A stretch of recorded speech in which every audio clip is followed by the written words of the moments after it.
पृथ्वी का निर्माण एक बड़े विस्फोट से हुआ था। यह एक जादुई घटना थी जिसमें गैस और धूल के कण एक साथ मिलकर अद्भुत ग्रहों का निर्माण कर रहे थे। सूर्य का जन्म भी इसी प्रक्रिया का नतीजा था।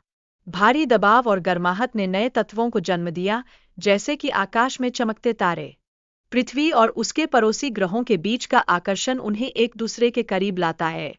यह आकर्षण टकराव पैदा करता है, जिससे नए और मजेदार रूप बनते हैं। धरती के निर्माण के दौरान भारी तत्व धरती के केंद्र में इकट्ठा होते गए, जबकि हल्के तत्व धरती की सतह पर आ गए। एक तरह से यह एक शानदार खेल था, जहां सब कुछ सही जगह पर बैठ रहा था। धरती पर बारिशों ने कई वर्षों तक पानी, नमक और खनिजों का संचय किया। इसने जीवन के लिए अनुकूल परिस्थितियां बनाई, जैसे जादुई बगीचे में फूल खिलते हैं। लगभग 300 करोड़ वर्ष पहले धरती का वातावरण स्थिर होने लगा। तभी सूक्ष्मजीवों ने समूहों में रहना शुरू किया, जो जीवन के विकास के सफर का अद्भुत संकेत था। जैसे जैसे धरती पर ज्वालामुखी रुक गए, ऑक्सीजन का स्तर बढ़ने लगा। इससे जीवों का विकास संभव हो सका, जैसे चिड़ियों का उड़ना और मछलियों का तैरना। बर्फ की परतों के कारण सूर्य की किरणें धरती पर नहीं रुक पाईं। इससे तापमान कम हुआ और बर्फ जमना शुरू हुआ, जैसे सर्दी में सब कुछ बर्फ से ढक जाता है।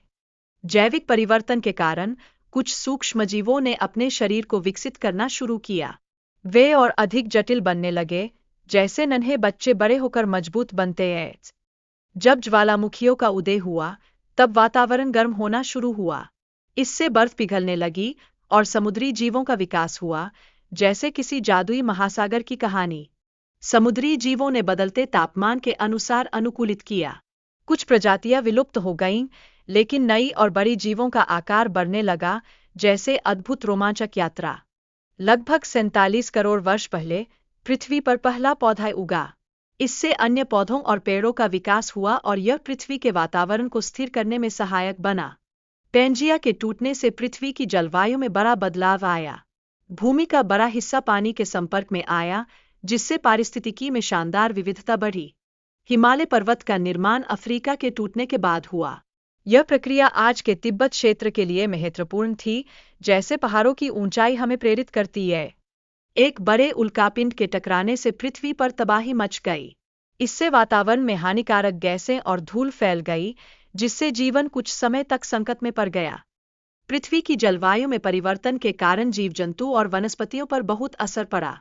ये बदलाव लाखों वर्षों में हुए, जैसे समय की धारा में सब कुछ बदलता है।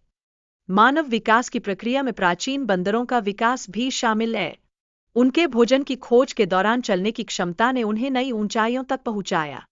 मानव ने धरती पर अपनी उपस्थिति के साथ साथ भाषा, संस्कृति और परिवार जैसी कई महत्वपूर्ण चीजों का निर्माण किया। यह विकास धीरे धीरे हुआ है और आज हम सबसे विकसित प्रजाति है।